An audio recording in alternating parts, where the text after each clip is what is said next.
नमस्कार, आदाब। मैं हुसैन रिजवी। ये जो वलियों के आस्ताने हैं, ये मोहब्बत के कारखाने हैं। मेरी नजरों में आज की दुनिया, इनकी नजरों में सब जमाने हैं। और जमाने गुजर गए। कभी दिल्ली के तख्त पर बैठने वाला बादशाह अजमेर के गरीब नवाज सुल्तान हिंद के दरवाजे पर हाजिरी लगाता, चरागा करता, दिए रोशन करता, चादर चढ़ाता। बादशाहों के बाद अंग्रेजों ने भी अजमेर की दरगाह पर चादर चढ़ाने का सिलसिला जारी रखा। कहा जाता है अजमेर वही जाते हैं जिन्हें ख्वाजा बुलाते हैं। तो बुलावा महात्मा गांधी को भी मिला। गांधी गए, नेहरू भी गए। बाद के लोग भी बड़े अकीदत के साथ गरीब नवाज के दरबार में हाजिरी लगाते रहे और अपनी अपनी मुरादें पाते रहे। आजाद हिंदुस्तान में गरीब नवाज के दरबार में चादर भेजने का सिलसिला बहुत पुराना है। जवाहरलाल नेहरू से लेकर अटल बिहारी वाजपेयी और मौजूदा प्रधानमंत्री नरेंद्र मोदी तक ने चादर भेजने का सिलसिला कायम रखा है, बरकरार रखा है। पीएम मोदी ने तो 11वीं बार खास चादर भेजी। लेकिन यह वो खूबसूरत दौर है जब प्रधानमंत्री मोदी की चादर पर सवाल उठाया गया। हिंदू सेना ने पीएम मोदी की चादर पोशी पर रोक लगाने की मांग की। बाकायदा अजमेर की अदालत में एप्लीकेशन लगाई गई, जिसमें कहा गया कि अजमेर की दरगाह का मामला चूंकि अदालत में है और जब तक यह केस चल रहा है तब तक चादर भेजे जाने का कार्यक्रम रद्द कर दिया जाना चाहिए। मतलब हमेशा की तरह इस बार की चादर में फूल तो हैं, मगर यह पहली बार था कि गरीब नवाज की चादर पर कांटे भी सजाए गए थे। आपको याद होगा, हाल ही में अजमेर की दरगाह को शिव मंदिर बताया गया था, जिसे लेकर अदालत में याचिका दाखिल हुई और अदालत ने याचिका सुनवाई के लिए मंजूर भी कर ली थी। लेकिन सुप्रीम कोर्ट के प्लेसेस ऑफ वर्शिप एक्ट से जुड़े फैसले की वजह से मामला अभी रुका हुआ है। और अब सवाल यह है कि अजमेर की दरगाह के लिए मोदी की चादर में क्या पैगाम छिपा है? क्या मोदी की चादर वाला पैगाम मुसलमानों के लिए था? क्या मोदी की चादर वाला पैगाम हिंदुओं तक पहुंचा, उन लोगों तक जिन्होंने अजमेर की दरगाह पर सवाल उठाया था? ऐसे ही कुछ बहुत खास से सवालों के जवाब आज हम जानेंगे अपने बहुत खास मेहमानों से। तो सबसे पहले आपकी मुलाकात अपने मेहमानों से करवाते हैं। सबसे पहले मिलिए अब्दुल मोइद अजहरी साहब से। तालियों के साथ स्वागत कीजिए। अब्दुल मोइद साहब ने मिस्र की अल अजहरी यूनिवर्सिटी से पढ़ाई की है। आप इस्लामिक स्कॉलर हैं, तो उनसे हम समझेंगे कि इस्लाम में सूफिज्म की क्या जगह है और ऐसी दरगाहें किस तरीके से लोगों की खिदमत का काम अंजाम दे रही हैं। अगले मेहमान गौस सिवानी साहब। आप वरिष्ठ पत्रकार हैं और लेखक हैं। 20 से ज्यादा किताबें आपकी आ चुकी हैं और 6 किताबें खालिस गौस सिवानी साहब ने सूफिज्म पर लिखी और खास तौर से सूफी इकराम किस तरीके से साइंस को अपने जमाने में प्रमोट करते रहे, उस पर उनका बड़ा अच्छा खास काम रहा है। इसीलिए मैंने उनको आज उनसे गुजारिश की कि आप प्लीज आइए। अगले हमारे मेहमान हैं प्रोफेसर मोहम्मद मुअज्जमुद्दीन साहब। आप एनसीईआरटी में काम करते रहे, बहुत सारी किताबें लिखी, बच्चों को जो किताबें पढ़ाई जाती हैं, बड़े स्कॉलर हैं आप भी। और तालियों के साथ स्वागत कीजिए डॉक्टर ख्वाजा इफ्तिखार अहमद साहब का। आप भी मुस्लिम स्कॉलर हैं और ऑथर भी हैं। एक बड़ी खास किताब है डॉक्टर साहब की, डॉक्टर ख्वाजा इफ्तिखार साहब की, the meeting of minds a bridging initiative. 2021 में यह किताब खुद मोहन भागवत साहब ने इसका विमोचन किया था। बड़े करीबी रिश्ते हैं ख्वाजा साहब के, वो भी हम समझेंगे कि जो आरएसएस है वो कैसे इस पूरे मामले को देख रही है। तो चलिए सबसे पहले अपनी बातचीत की हम शुरुआत ख्वाजा साहब आपसे ही कर लेते हैं। ख्वाजा साहब, ऐसे वक्त में जब अजमेर शरीफ की दरगाह को लेकर के बड़े सवाल उठ रहे थे, उसे शिव मंदिर बताया गया, हालांकि वो बाद में सुप्रीम कोर्ट के फैसले की वजह से वो सारी चीजें अभी रुकी हुई हैं, लेकिन प्रधानमंत्री की चादर पोशी क्या पैगाम दे रही है? रिजवी साहब, जिस देश के हम सब शहरी हैं, नागरिक हैं, ये रिवायतों का और संस्कारों का देश है। यहाँ तहजीब को और संस्कृति को सबसे ऊपर रखा गया है। ये हमारा वो फ़ख्र है और ये हमारा वो गौरव है जिस पर हम एक राष्ट्र के रूप में उस पर हम फ़ख्र करते हैं। जहाँ तक प्रधानमंत्री जी की चादर का ताल्लुक़ है, तो ये चादर कोई नया सिलसिला नहीं है। बिल्कुल, ये मैंने जैसे आपसे कहा ना कि ये एक संस्कारी देश है, रिवायतों का देश है। तो जिन संस्कारों को लेकर हमारी सभ्यता, हमारी तहजीब, हमारा तमद्दुन और हमारा जीवन और हमारी जीवन शैली चलती चली आ रही है, ये उसी कड़ी का एक हिस्सा है। प्रधानमंत्री मोदी जी 11 साल से हमारे देश के प्रधानमंत्री हैं। उससे पहले आपने अपने इंट्रोडक्शन में जिक्र किया कि महात्मा गांधी राष्ट्रपिता के ज़माने से वो भी वहाँ पर गए हैं, पंडित जी भी गए हैं और भी लोग सब जाते रहे हैं। आज उस रिवायत को प्रधानमंत्री मोदी जी निभा रहे हैं। आपका सवाल ये है कि इसमें पैगाम क्या है। देखिए, इसमें सबसे बड़ा पैगाम ये है कि अगर हम थोड़ा सा ये समझ लें कि ये भारत है क्या, तो हमें इसका जब आपके सवाल का जवाब मिल जाएगा। देखिए, जब हम भारत को देखते हैं तो ये आपको बहुत से मजहबों का, बहुत सी तहजीबों का मरकज़ दिखता है। मिसाल के तौर पे यहाँ आपको मठ मिलेंगे, पीठ मिलेंगी, धाम मिलेंगे, आश्रम मिलेंगे। यहाँ पर आपको पवित्र शहर जो है हरिद्वार मिलेगा, यहाँ पे आपको पुरी मिलेगा, यहाँ पर आपको कांची मिलेगा, यहाँ इस तरह यहाँ पर आपको तिरुपति बालाजी मिलेंगे वगैरह वगैरह। एक तरफ ये है। इसी के साथ साथ यहाँ पर आपको हरमिंदर साहब मिलेगा। इसी के साथ साथ यहाँ पर आपको 2000-2500 साल पुराने यहूदियों के केरला के अंदर, पूरे शहर के अंदर फैले हुए सिनागॉग मिलेंगे। यहाँ पर आपको क्रिश्चियन मिशनरीज का जो है बड़े बड़े चर्चिज़ आपको मिलेंगे। यहाँ पे सैकड़ों नहीं, हज़ारों नहीं, बल्कि लाखों यहाँ मस्जिदें मिलेंगी, मंदिर मिलेंगे। तो ये जो शहर, ये जो मुल्क है हमारा, ये एक गुलदस्ता है। और इस गुलदस्ते में क्या रहा है कि सब लेकिन इल्जाम तो यही है सर कि इस गुलदस्ते के जो अलग अलग रंगों के फूल होते हैं उनको एक रंग करने की कोशिश हो रही है। हम आ रहे हैं आपकी बात पर। तो ये गुलदस्ता है। इस गुलदस्ते में सब लोग मिल के चलते चले आ रहे हैं। कभी कभी क्या होता है, एक बड़े घर के अंदर खटपट भी हो जाती है, बर्तन टकरा कोई थोड़ा सा जो है एक आध बच्चा जो है बहक भी जाता है। आपने एक संगठन का नाम लिया यहाँ पर, हिंदू सेना। देखिए, 7 आदमी मिलके कोई भी संगठन बना लेते हैं। 140 करोड़ का देश है। तो जब हम चीज़ों को समझें, अब जैसे मान लीजिए हिंदू सेना, अब हम ये ना समझें हिंदू सेना का मतलब ये है कि पूरा भारत का हिंदू समाज। ठीक है ना, बहुत उम्दा बात। तो ये ऐसा नहीं है। तो पैगाम प्रधानमंत्री जी क्या देना चाहते हैं? प्रधानमंत्री जी पैगाम वही देना चाहते हैं जो इस देश की आत्मा है। और इस देश की आत्मा क्या है? मिलके रहो, मिलके रहते आए हैं, मिलके रहना है। मोहित साहब, आप जरा ये समझाइए कि ख्वाजा के तमाम चाहने वाले और उसके अलावा जो भी अकीदत वहां से लोग रखते हैं, उन तमाम लोगों में बड़ी बेचैनी थी। लेकिन प्रधानमंत्री की इस चादर पोशी के बाद अब कुछ सुकून, कुछ राहत महसूस कर रहे हैं आप लोग? देखिए, हम इस चादर पोशी को 2 तरह से देखते हैं। पहली बात तो ये कि हमारे देश की ये रिवायत रही है और ये हमारा जो देश है ना, ये सूफीवाद और अध्यात्म का देश रहा है। ये आज से नहीं रहा है, बरसहा बरस से रहा है। ये चूँकि हज़रत ख्वाजा मोइनुद्दीन चिश्ती अजमेरी रहमतुल्लाह अलैह का ताल्लुक़ जो है वो 800-900 साल से है, लेकिन इस देश में जो अध्यात्म का ताल्लुक़ है वो हज़ारों बरस पुराना है। तो अध्यात्म इस मिट्टी से न कभी ख़त्म हुआ है, न कभी ख़त्म होगा। जो भी क्या कहते हैं धार्मिक विचारधारा है, उस धार्मिक विचारधारा की जो शुद्धि है, उसका जो क्या कहते हैं प्रतीक है, वो है अध्यात्म। बग़ैर अध्यात्म के ये चीज़ें मुकम्मल नहीं होती हैं। मसला है, एक चेयर है और एक है पर्सन। चेयर ने अपना काम किया है कि उन्होंने जो है इस हिंदुस्तान की उस तहजीब को, और जो अभी डॉक्टर साहब कह रहे थे कि हमारे प्रधान सेवक जी हैं, तो उन्होंने वही काम किया है जो इस देश की वो बड़ी कुर्सी जो है वो करती है। अब देखें कि इस्लाम में अगर आप हज़रत ख्वाजा मोइनुद्दीन चिश्ती अजमेरी रहमतुल्लाह अलैह अध्यात्म या सूफीवाद की बात करें, तो ये सिर्फ हिंदुस्तान के मुसलमान की बात नहीं, बल्कि हिंदुस्तान में यूनिटी, भाईचारा, मोहब्बत, प्रेम और आपसी सौहार्द का एक प्रतीक है अजमेर। अजमेर में जाने वाले सिर्फ मुसलमान नहीं हैं, अजमेर से आस्था रखने वाले किसी एक धर्म के नहीं है, हर धर्म के लोग जाते हैं। मोहित साहब, मैं आपके पास आता हूं, जरा कुछ चीजें और दर्शकों को बता दें। 12वीं शताब्दी में जब भारत के ज्यादातर हिस्सों में, काफी हिस्सों में एक तरह से लूट मार मची थी, राजा महाराजाओं की लड़ाई में आम आदमी, आम लोग पिस रहे थे। उनका हाल पूछने वाला कोई ना था, उन पर रहम खाने वाला कोई ना था।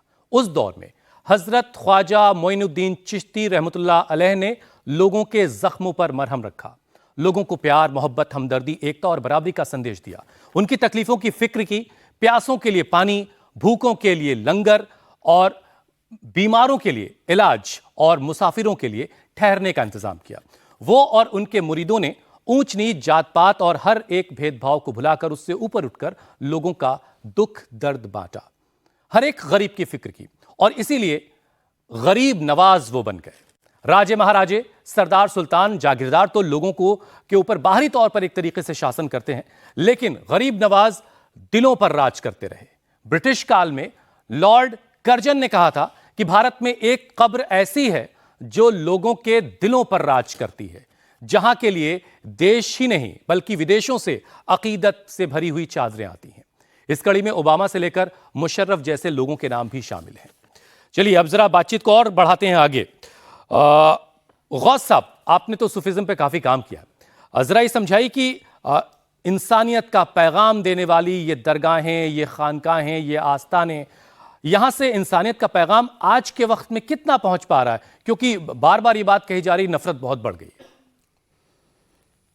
देखिए, आज भी अगरचे ये हज़ारों साल से हिंदुस्तान में रूहानियत की रिवायत रही है और सैकड़ों साल से ये सूफिया हिंदुस्तान में अपना काम करते रहे हैं, लेकिन एक ख़ास बात यह है कि मस्जिदों में मुसलमान जाते हैं, मंदिरों में हिंदू जाते हैं, लेकिन ये दरगाहें ऐसी जगह हैं जहाँ पे हिंदू, मुस्लिम, सिख, ईसाई हर दीवार मिट जाती है और हर तबके के लोग इन दरगाहों पे जाते हैं।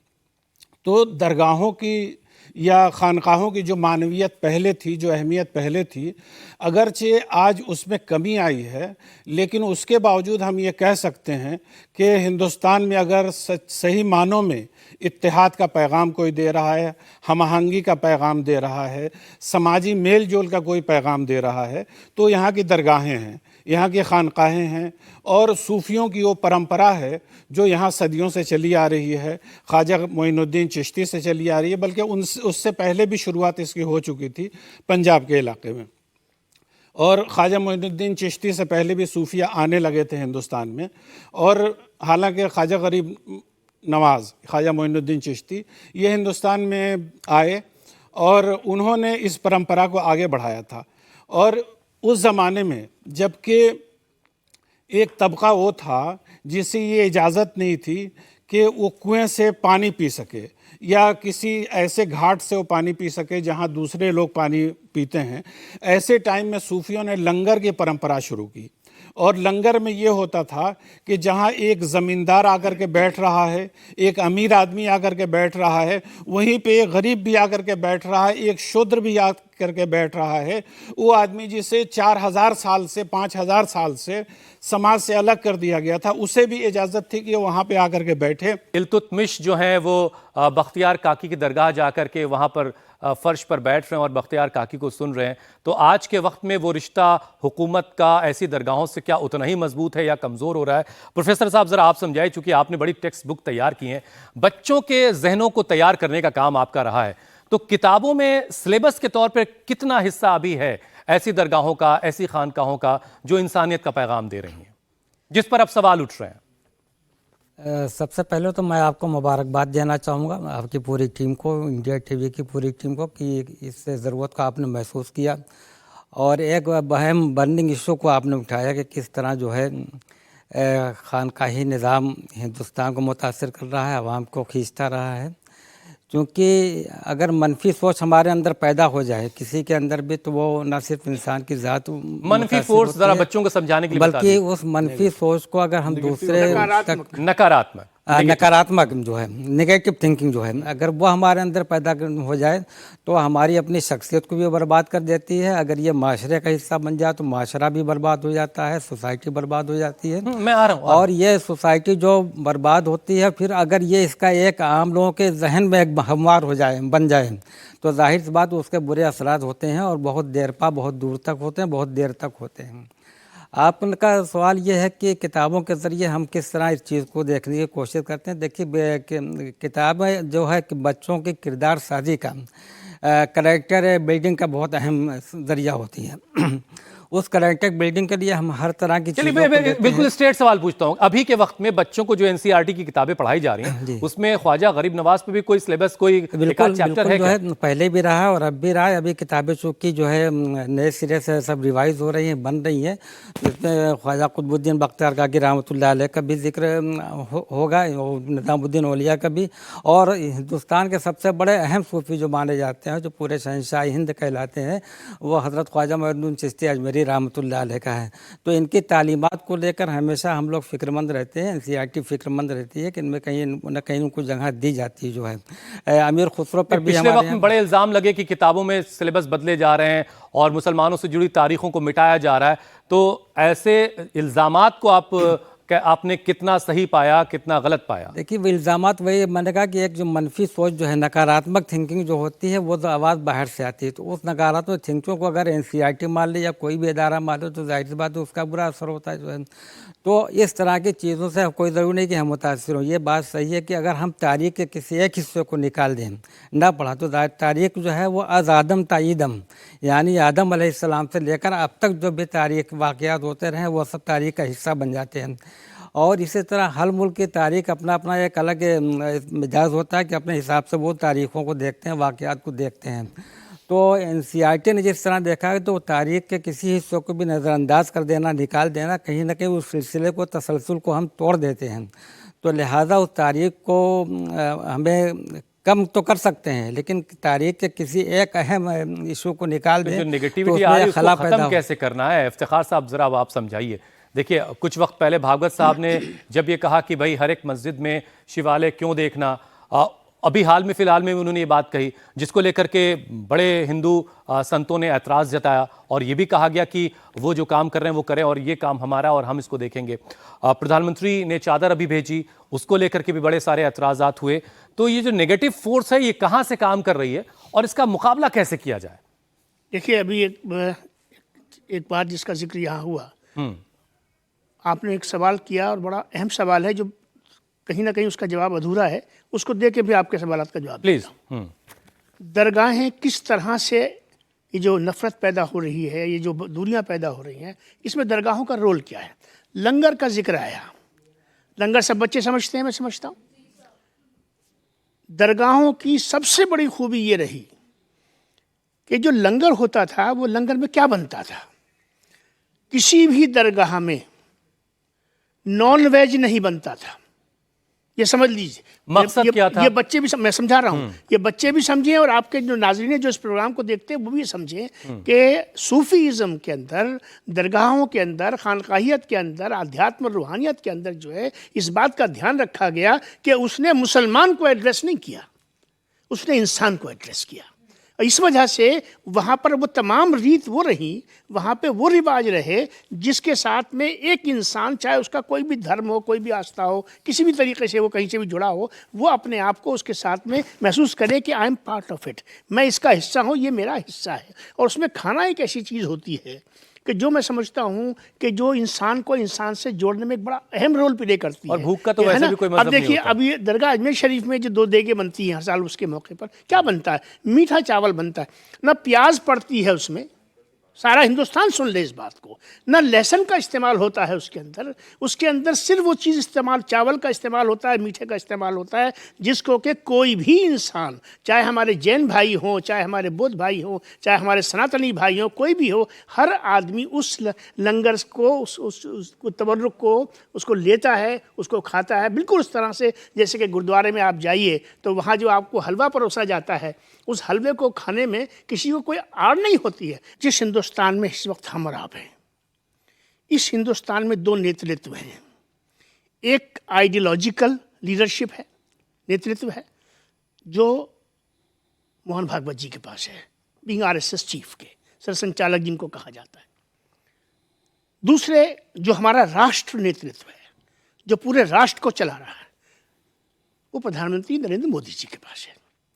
प्रधानमंत्री नरेंद्र मोदी जी भी एक समय में आरएसएस के साथ रहे, आरएसएस के प्रचारक रहे, और मैं यहाँ ऑन रिकॉर्ड कहता हूँ कि हिंदुस्तान के का कोई भी ऐसा एक ज़िला नहीं है जहाँ पर के प्रधानमंत्री जी स्वयं प्रचारक के ज़माने में न गए हों, न रहे हों, न ठहरे हों। इसलिए वो हिंदुस्तान की मिट्टी को, उस मिट्टी की खुशबू को, यहाँ की जो भिन्नता है और जो विभिन्नता है और यहाँ की जो एकता में अनेकता है, उसको जितना अच्छा वो समझते हैं, शायद आज के हिंदुस्तान में मुझे इतना कोई इसकी स्टेटस का पूरी पॉलिटिक्स के अंदर, पब्लिक लाइफ में आदमी दिखता नहीं है। ठीक है। एक बात। दूसरी बात यह है कि सरसंघचालक जी ने पिछले दिनों में कई स्टेटमेंट्स दिए, पहले भी वो स्टेटमेंट्स देते रहे बराबर।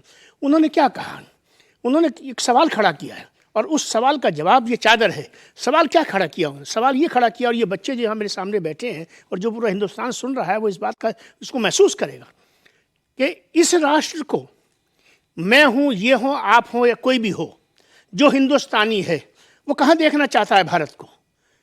वो शिखर पे देखना चाहता है। देखना चाहता है कि नहीं चाहता है? अगर हम शिखर पे देखना चाहते हैं तो शिखर पे देखने जाने के लिए क्या हम लड़के शिखर पे पहुंचेंगे? क्या हम एक दूसरे पे सवाल उठा के पहुंचेंगे? क्या हम एक दूसरे के गिरेबानों में हाथ डाल के पहुंचेंगे? नहीं पहुंच सकते।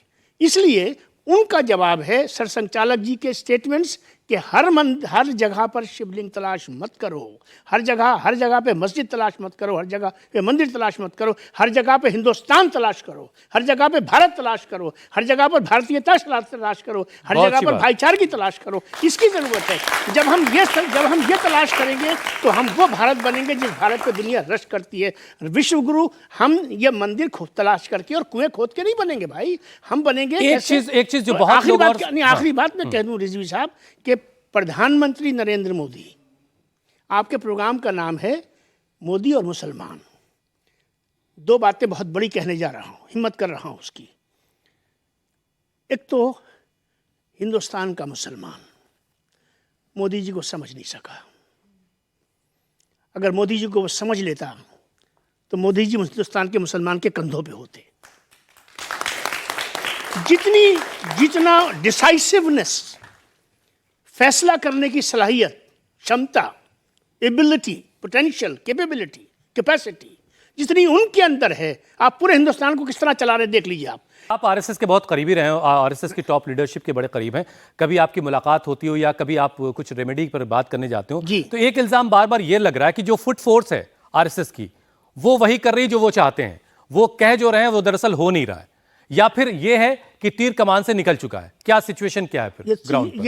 ये तीनों जो है, ये तीनों की तीनों जो आपने स्टेटमेंट्स अभी दिए हैं कि जो वो कह रहे हैं वो हो नहीं रहा। मैं ये पूछना चाहता हूँ, हिंदुस्तान कितना बड़ा देश है? 8 लाख से ज़्यादा गांव हैं, हज़ारों शहर हैं, कस्बात हैं, 8-10 लोग हैं। ये जगहों पे कितनी जगहों पे ये बात हुई है? 8-10 जगहों पे बात हुई है।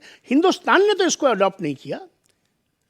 आज सारे हिंदुस्तान में तो ये तमाशा नहीं बच रहा, चंद जगहों पर है। बदकिस्मती ये है कि क्योंकि अब सोशल मीडिया का दौर आ चुका और अब हम एक मीडिया एज में और कम्युनिकेशन के फील्ड में इस कदर आगे बढ़ चुके हैं कि छींक भी आती है तो मालूम होता है सारा हिंदुस्तान छींक रहा है।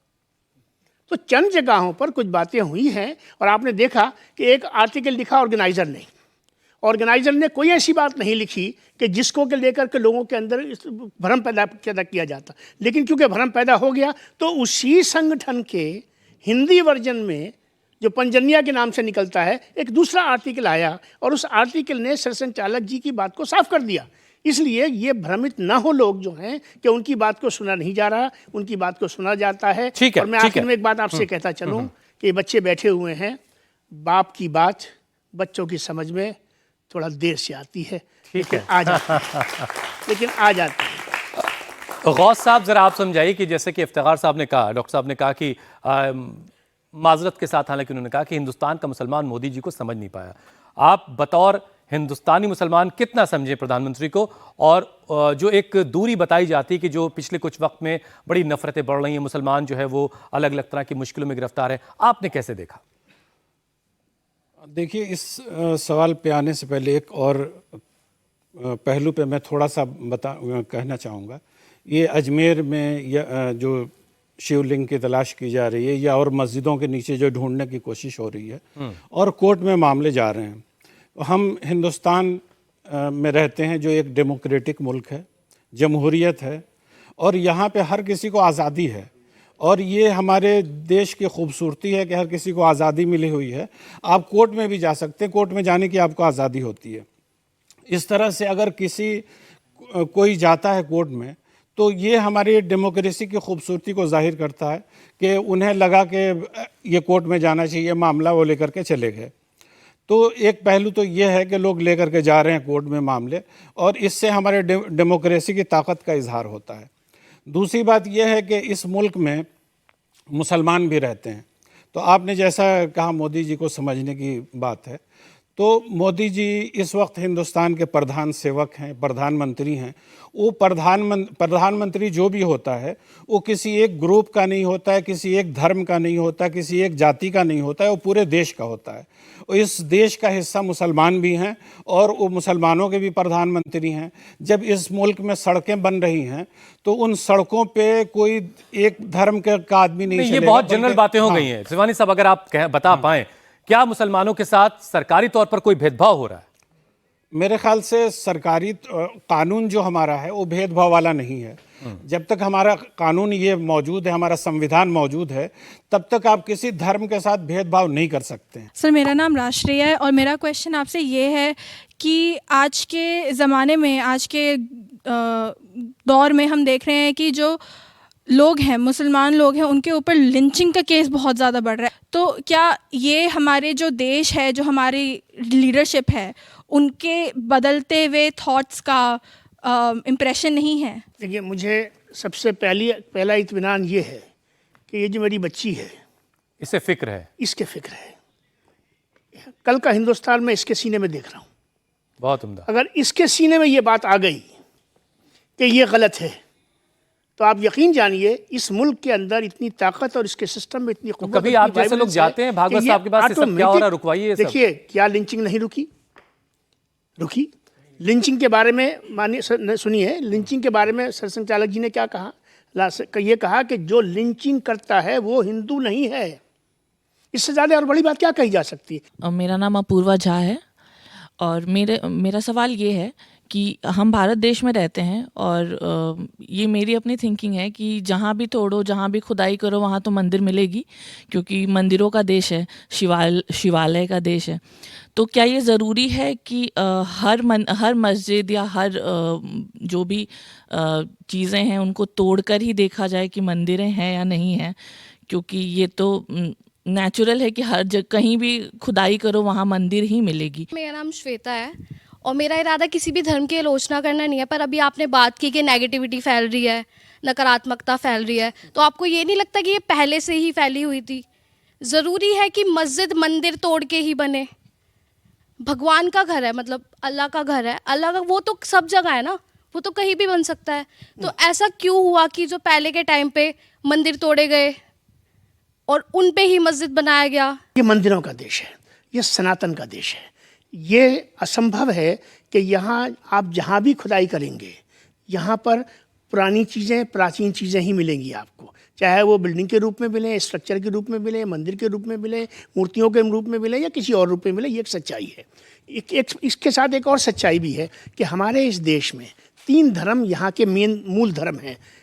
सनातन धर्म, उससे पहले बौद्ध है, बौद्ध धर्म भी है और जैन धर्म भी है।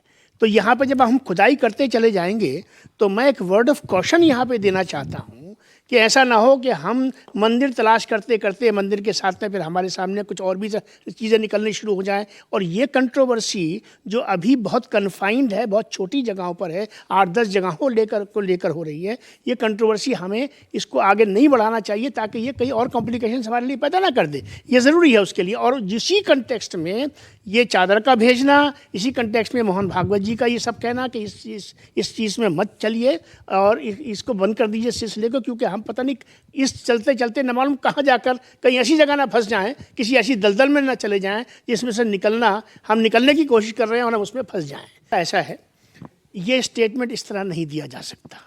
मैं इस स्टेटमेंट को ठीक करता हूँ। हो सकता है कि कुछ जगहों पर ऐसा हुआ हो। मैं ये स्टेटमेंट नहीं दे सकता कि हिंदुस्तान में कोई भी मस्जिद ऐसी नहीं होगी कि जो मंदिर को तोड़कर न बनाई गई हो। अगर मैं ये कहूँगा तो मैं गलत कहूँगा। इसलिए मैं आपकी बात को स्वीकार करता हूं कि यकीनन कुछ ऐसा होगा, लेकिन जब समाज को आगे बढ़ना होता है, राष्ट्र को आगे बढ़ना होता है, तो कोई ना कोई कट ऑफ पॉइंट बनाना पड़ता है। और उस कट ऑफ पॉइंट को आज मैं समझता हूँ हिंदुस्तान आज जहाँ खड़ा है, आज हिंदू और मुसलमान दोनों को मिलकर एक कट ऑफ पे आ जाना चाहिए कि हम यहाँ पर इस चैप्टर को हमेशा के लिए क्लोज करते हैं, क्योंकि हमें आगे जाना है। मेरा नाम मोहम्मद साजिद है और मेरा इफ्तिखार साहब से सवाल है कि प्रधानमंत्री नरेंद्र मोदी साहब मुझे लगता है कि दोहरी बातें करते हैं। इलेक्शन के दौरान वो कुछ और बोलते हैं और इलेक्शन जब खत्म हो जाता है उसके बाद कुछ और बोलते हैं। उन्होंने लोकसभा का जब चुनाव चल रहा था उस टाइम पे एक बयान दिया था कि पूर्व प्रधानमंत्री मनमोहन सिंह जी के बारे में कहा था कि उन्होंने एक अपने भाषण में कहा कि सारी संपत्ति पे पहला अधिकार मुसलमानों का है। तो उन्होंने अपने बयान में कहा कि क्या पहला अधिकार मुसलमानों का, तो क्या सारा का सारा संपत्ति इकट्ठा करके इन घुसपैठियों को दे दें? देखिए, प्रधानमंत्री जी ने क्या कहा, प्रधानमंत्री जो कहते हैं उसका जवाब तो प्रधानमंत्री दे सकते हैं, मैं तो इस जगह पे नहीं हूँ। एक बात। दूसरी बात, मैं जस्टिफाई नहीं कर मत करिए। दूसरी बात सुनिए, जो भी स्टेटमेंट, चाहे वो प्रधानमंत्री जी दें, चाहे वो सरसंचालक जी दें, चाहे कोई तीसरा चौथा दे, चाहे वो मेरे समाज का कोई आदमी दे, ठीक है ना, किसी भी समाज का कोई भी व्यक्ति अगर कोई ऐसा स्टेटमेंट देता है जिससे कि किसी की भावना, किसी के जज्बात, किसी के एहसासात जो है मजरू होते हैं, उनको आहत होते हैं, तो वो चीज़ गलत है। एक बात। दूसरी बात ये है कि इलेक्शन के ज़माने में तो बहुत कुछ बोला जाता है, मैं जस्टिफाई नहीं कर रहा। इलेक्शन के ज़माने में इतनी बहुत सारे वादे किए जाते हैं, उन वादों की हैसियत होती है कि जैसे माशूक से वादा करता है ना आशिक जो है। नहीं, वादा इफ्तिखार साहब और है और किसी एक कम्युनिटी को टारगेट किया जाना थोड़ा अलग सी। मैंने कहा ना कि अगर कम्युनिटी को टारगेट करने के लिए कोई भी कम्युनिटी को टारगेट कर रहा है, कोई भी टारगेट कर रहा है, चाहे वो एक आम आदमी कर रहा है, चाहे वो देश का नेतृत्व कर रहा है, वो गलत है, गलत है, गलत है। उसको जस्टिफाई ना मैं कर सकता हूँ। आज के वक्त में अजमेर जैसी दरगाह या दूसरी दरगाहें कैसे सोसाइटी के बीच अपना रोल प्ले कर रही हैं? देखिए, दो चीज़ें हैं ये यहाँ पे, एक तो पॉलिटिकल स्टेटमेंट है और एक ये है कि जो चीज़ें हैं सोशियो रिलीजियस चीज़ें चल रही हैं। पॉलिटिकल स्टेटमेंट में जो क्या चीज़ें हो रही हैं उससे मैं ख़ास तौर से उस पर कमेंट नहीं कर सकता। दो बातें समझनी बहुत ज़रूरी है, ख़ास तौर से जो हमारे यंगस्टर्स हैं, क्या वाकई में ये जो कुछ भी सिनारियो चल रहा है क्या ये रिलीजियस है या इसे रिलीजियस बनाया जा रहा है? एक बात समझना हमारे लिए बहुत ज़रूरी है। मैं बात करता हूँ आज से 20 साल, 25 साल, 30 साल पहले जब इस्लामिक टेररिज्म का एक टर्म जो है वो ईजाद हुआ था और ये बात हो रही थी कि हिंदुस्तान में या दुनिया भर में जो मुसलमान है वो दहशतगर्द होता है, ठीक है।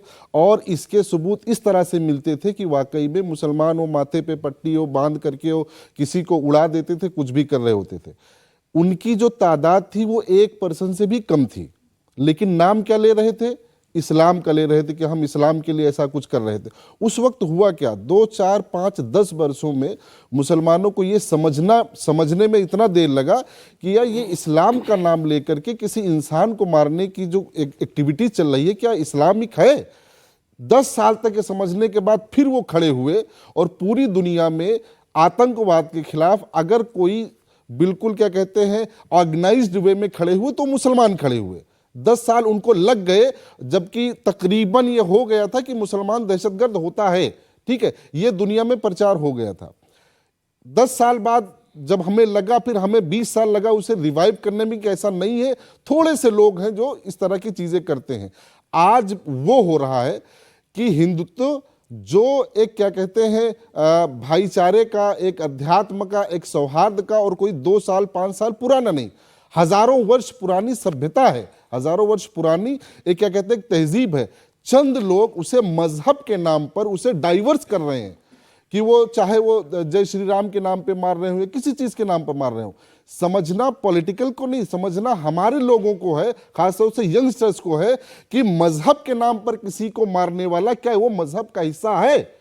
अगर हिस्सा है तब आप डिस्कस करें, अगर हिस्सा नहीं है तो सबसे पहले आपको उसे डिनाई करना पड़ेगा कि ये मजहब का हिस्सा नहीं हो सकता। बहुत अच्छी बात है। एक बात हो गई है जो बहुत बेसिक है। दूसरी चीज आते हैं हम दरगाह पे। दरगाह में 3 चीजें बहुत अहम है। एक चीज पर बात हो गई, दरगाह में सबसे पहले एक चीज देखी जाती है, वो है कि आने वाले का नाम और उसका मजहब कभी नहीं पूछा जाता कि कौन आया है। इबादत के लिए 2 चीजें हैं, हिंदू के यहाँ इबादत के लिए मंदिर है, मुसलमानों के यहाँ इबादत यानी पूजा पाठ के लिए जो है वो क्या है, मस्जिद है, जैन के यहाँ उनके यहाँ है। दरगाह ही एक ऐसी जगह है जो इबादत के लिए नहीं है, ये समझना बहुत जरूरी है। वो इबादत की जगह नहीं है, वो जो है एक जगह इकट्ठा होने की जगह है जहां पर लोग एक दूसरे के साथ मिल करके मंथन कर सके। अक्सर ये पढ़ा कि निज़ामुद्दीन औलिया साहब के बारे में कि 7 सुल्तान उन्होंने देखे भाई, लेकिन कभी किसी के दरबार नहीं गए। किसी ने आने की ख्वाहिश की तो कहा कि भैया मत आना, मेरे पास 2 दरवाजे हैं, तुम एक से आओगे मैं दूसरे से निकल जाऊंगा। और उनकी दरगाहें, इनकी खानकाहें जो है वो गरीबों के परवर का काम करती रहीं, लोगों को मुश्किलों से निजात दिलाती रहीं। आज के ज़माने में एक बात लोगों के बीच ये हो रही है कि अब अंधविश्वास बड़ा ज़्यादा हो गया है। तो चूंकि आपने साइंस पर बड़ा काम किया, सूफिज्म और साइंस, तो सूफियों ने कैसे साइंस को प्रमोट किया, ज़रा बताइए। देखिए, सूफिज्म और साइंस ये दोनों का बहुत गहरा रिश्ता रहा और शुरू से ही रहा है। जो एकदम शुरुआती दौर के जो सूफ़ी जिनका नाम आता है, उसमें एक अहम नाम इमाम जाफ़र सादिक का है। इमाम जाफ़र सादिक रहमतुल्लाह अलैह की मदीना में उनकी दरसगाह थी, मतलब वो वहाँ पढ़ाया करते थे। जाबिर बिन हय्यान नाम का एक शख्स था। जाबिर बिन हय्यान को आज भी लोग जानते हैं, आज भी जो साइंस पढ़ते हैं वो जानते हैं जाबिर बिन हय्यान को। गैबर के नाम से जाना जाता है जाबिर बिन हय्यान को, यूरोप वाले भी जानते हैं, उनका नाम लेते हैं। तो इन्होंने कई चीज़ों की दरियाफ्त की थी, कई चीज़ों का इन्वेंशन किया था, उसमें एसिड भी है। ये पहले शख्स थे जिन्होंने एसिड की खोज की थी। तो इस तरह से कई चीज़ों को इन्होंने खोज की और ये जाबिर बिन हय्यान थे। और ये सबसे पहले जिन लोगों को सूफ़ी का वर्ड जिनके लिए इस्तेमाल किया गया, उसमें जाबिर बिन हय्यान भी थे, जो सूफ़ी भी थे और साइंटिस्ट भी थे। ये ठीक है कि बहुत सी दरगाहें चल रही हैं और उसके साथ एक बहुत से लोगों के मामले भी चल रहे हैं। कुछ ऐसी दरगाहें हैं या खानकाहें हैं जिन्होंने कॉलेज या यूनिवर्सिटियां कायम की हैं। प्रोफेसर साहब, जरा आप बताइए कि आज के वक्त में बड़े सारे लोग मुझसे कहते हैं कि भाई फलानी दरगाह गए थे, वहां देखा कि लोग कहीं किसी दरख्त से जंजीरों से बंधे हैं, झूम रहे हैं, कोई कुछ कर रहा है, कोई कुछ कर रहा है। तो ये क्या अंधविश्वास है, ये क्या चीज़ है, इसको कैसे मतलब ये कैसे जस्टिफाई होगा आज के वक्त में जब इतनी साइंस की बातें हो रही हैं? देखिए, साइंस के फ़रोग़ के साथ साथ यानी उसके तरक्की के साथ साथ साइंस की कहीं न कहीं हमारा लगाव मज़हब से भी रहा है। और मज़हब में वक्त के साथ साथ बहुत सारी चीज़ें ऐसी भी शामिल हो जाती हैं जिसको ज़्यादा मजहबी बनाने के लिए लोग इस तरह की बातें शामिल कर देते हैं। आज भी आप जाइए जो मज़ारात पे जाइए, जो मज़ारों पे, तो वहाँ होता क्या है कि कोई अपनी मजबूरी लिख के, अपनी तकलीफ़ लिख के, पर्चे लिख के वहाँ रख दिया, मज़ार के नीचे रख दिया, चादर के नीचे रख दिया, और या धागा बांध दिया या कलाई में धागा मले, समझते कि इससे हमारी परेशानी दूर हो जाएगी।